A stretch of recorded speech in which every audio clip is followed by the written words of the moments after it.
Hi. I've been studying A Course in Miracles, and I'm reading this book by Marianne Williamson called A Return to Love. And so I think it's interesting, and I've taken some notes, underlined some things and everything. So I just thought I might try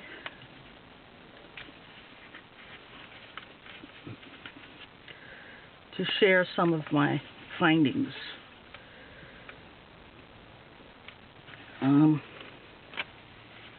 Okay.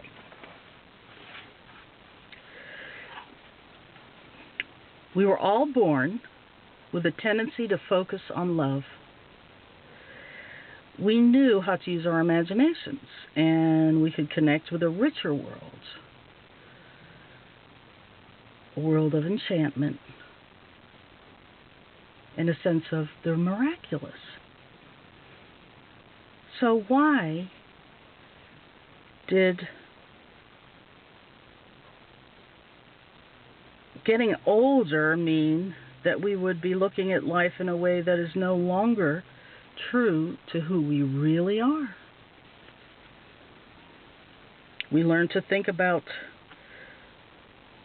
scarcity, limitations, and guilt.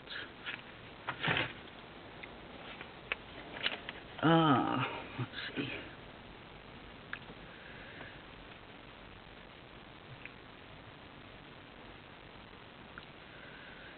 And we learn, we're taught that we're separate from other people. And we're taught to see the world the way that others have come to see it. The thinking of the world is not based on love.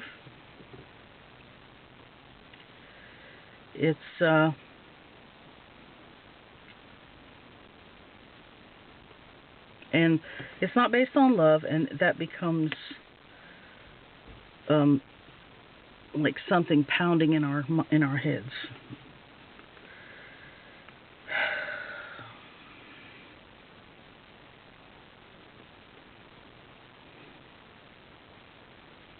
So now we're on a spiritual journey that, first of all, we have to unlearn fear and accept love. Love is reality.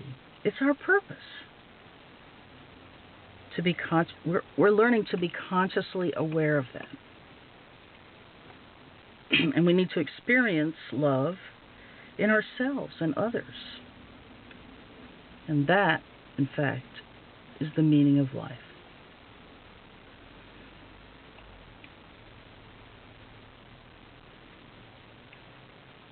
Meaning doesn't lie in things, but in us. And we can co-create with God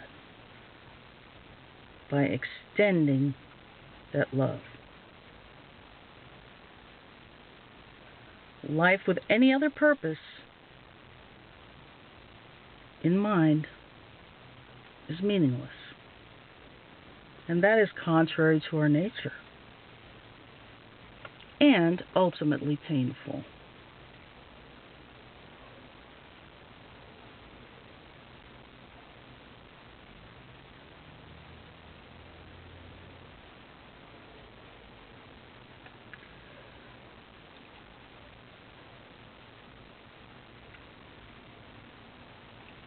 It's not seen literally with your eyes,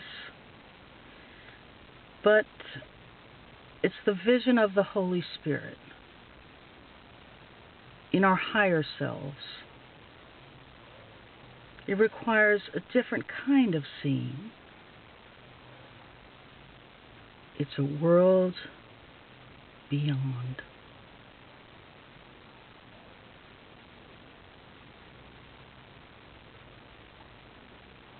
we long for an ancient memory. It haunts us.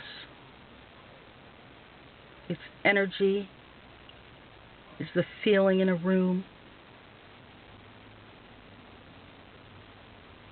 or a feeling in a situation or from a person.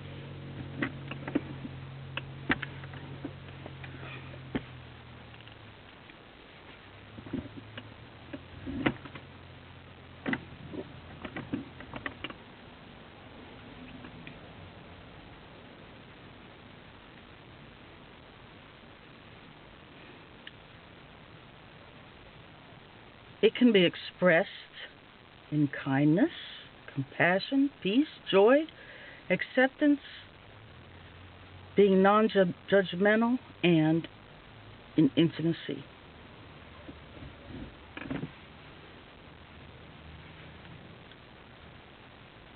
Fear is our shared lovelessness, individually and collectively. It's hell.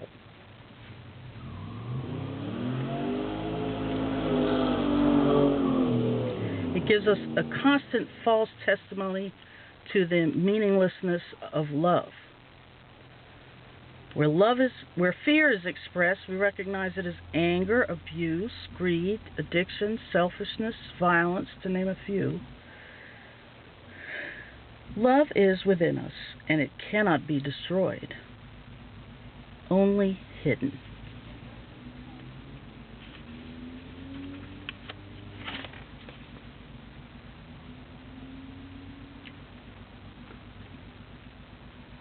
In the tales of King Arthur, Avalon is a magical land that is hidden behind huge impenetrable mists. Unless the mists part, there's no way to navigate your way to the island. But unless you believe the island is there, the mists won't part. Avalon symbolizes a world beyond the world we see. It represents a miraculous sense of things, the enchanted realm. Our childlike self is our deepest level of our being. It's who we really are. What is real doesn't go away.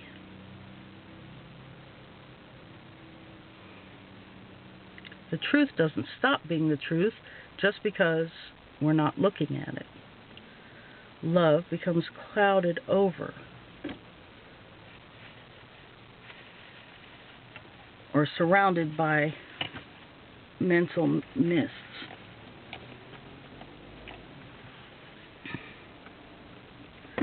Avalon is the world we knew when we were still connected to our innocence, our spirit. It's actually the same worlds we see now, but informed by love,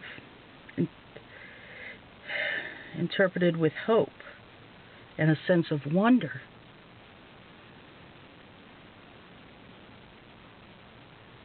Perception is a choice, though. The miss part, when we believe that Avalon is behind them.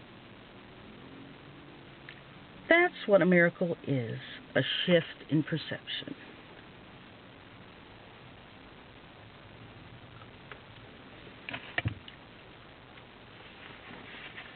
Hold on. The journey into darkness has been long and cruel, and you have gone deep into it.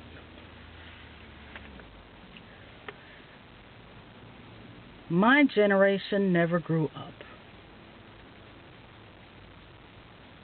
The problem is, we're terrified.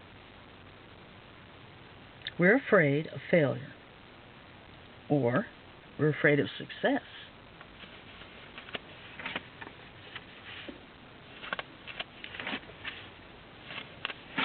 think I skipped a lot. Okay. Let's see here. When our house is built on rock, then it is sturdy and strong, and the storms cannot destroy it. We're not so vulnerable to life's passing dramas. We're depending on God. God is the love within us. Whether we follow Him or think with love is entirely up to us. When we choose to love or to allow our minds to be one with God, then life is peaceful. When we turn away from love, the pain sets in. Love is a choice we make every moment of every day. Love is God. Love does not conquer all things, but it does set all things right. Love taken seriously is a radical outlook. It's a psychological orientation that rules the world. It seems threatening because it's so huge. And God is a frightening concept for so many people. Asking God for help doesn't seem very comforting if we think of Him as something outside ourselves. So don't think of God as a old man up in the sky with a white beard.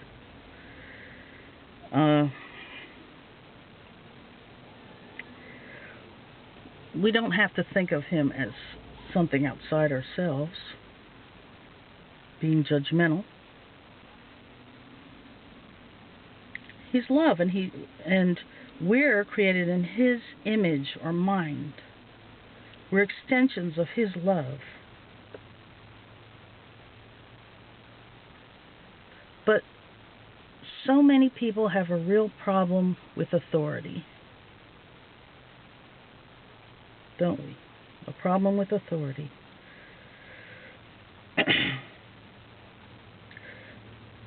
We have arrogantly thought that we could create ourselves, and we become angry and judgmental. And we made up a God of our. We made up a God in our image. God remains.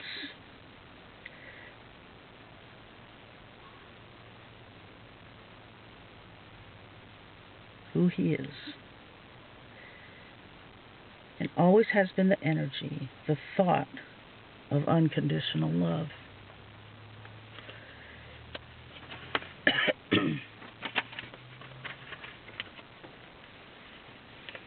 Taking love seriously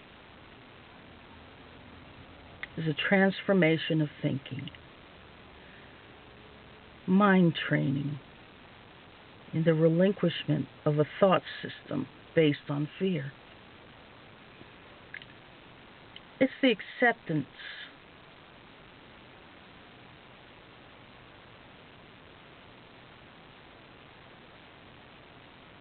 instead of a thought system based on relinquishment of a thought system based on fear. Acceptance instead of a thought system based on love. It's a holy perception, a loving perspective of every situation.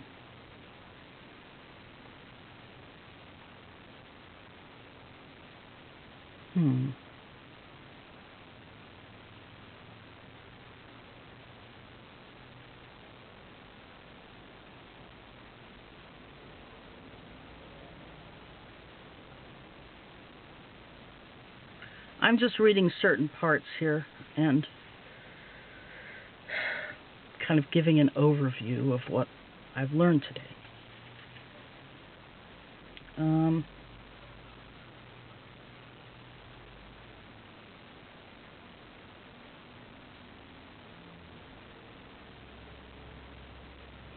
In order to love purely, we must surrender our old ways of thinking.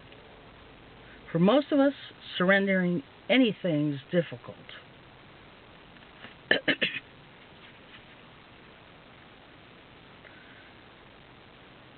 Spiritual surrender, although passive, is not weak. And it's actually strong. It's a balance to our aggression.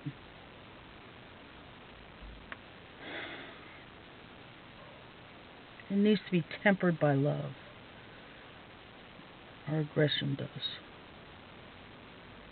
And it needs to be an agent, love needs to be an agent of our harmony.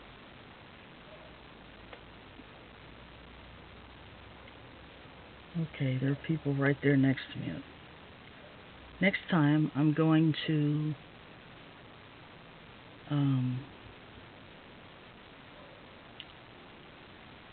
the old Look Rock campground that's been shut down. They didn't have the money to keep it up.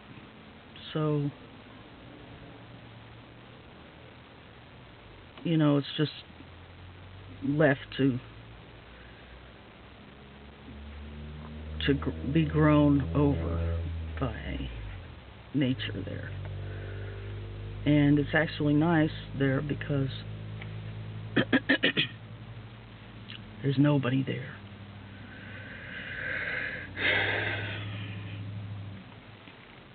This park in Maryville has been crawling with people. I mean, really, really busy.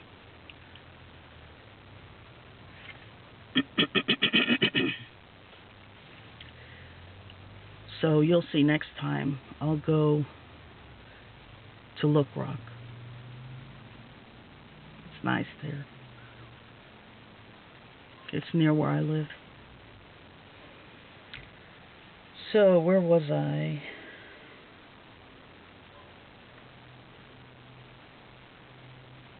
Okay. Our aggression needs to be tempered by love, to be an agent of harmony. The mind can check in with love before it saunters out into the world. Surrender to God means to let go and love. By affirming that love is our priority in a situation, we actualize the power of God. And this is not a metaphor. We actually use our minds to co-create with Him through a mental decision, a conscious recognition of love's importance and our willingness to experience it. It's letting a power greater than we are direct our lives. Following God means following the dictates of love. What is love? Love is energy. People can usually tell you when they feel it. Few people feel enough love in their lives. The world has become a rather loveless place.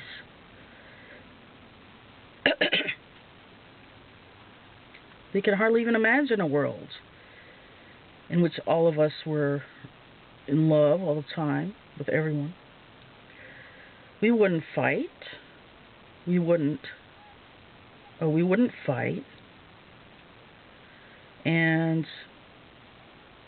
we wouldn't be hungry. We would be sure to feed each other, and there'd be no environmental breakdown because we could love ourselves and our children and our planet too much to destroy it. No prejudice, oppression, or violence. Only peace. Sounds like heaven. We've been brought up in a world that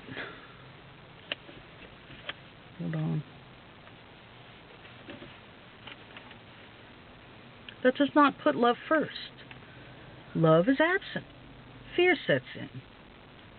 Fear is to love as darkness is to light. It's a terrible absence of what we need in order to survive. It's a place we go when all hell breaks loose. When infants aren't held, they die. It's universally accepted that children need love. Well, at what age do we get to the point where we think we don't need it?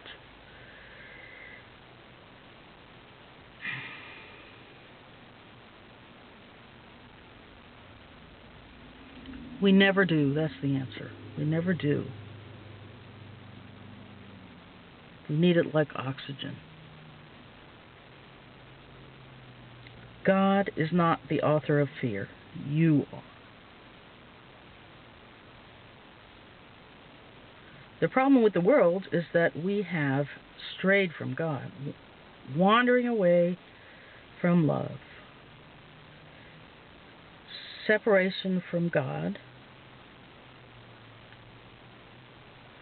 first happened millions of years ago.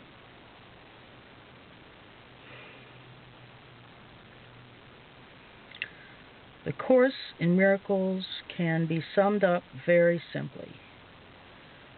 Nothing real can be threatened. Nothing unreal exists. Herein lies the peace of God.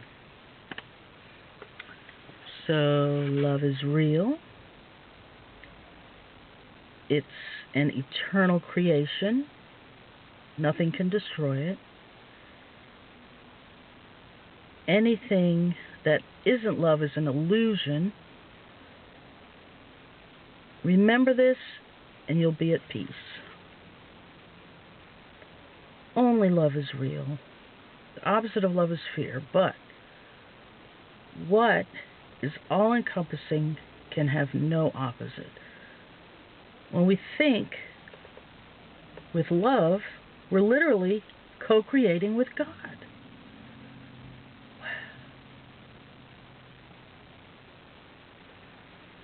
When we're not thinking with love, we're actually not thinking at all. We're not thinking with love, we're not thinking at all. And this world is a mass hallucination where fear seems more real than love. Fear is an illusion. Fear does not replace the truth of who we really are. Our love is our real self. It doesn't die. Fear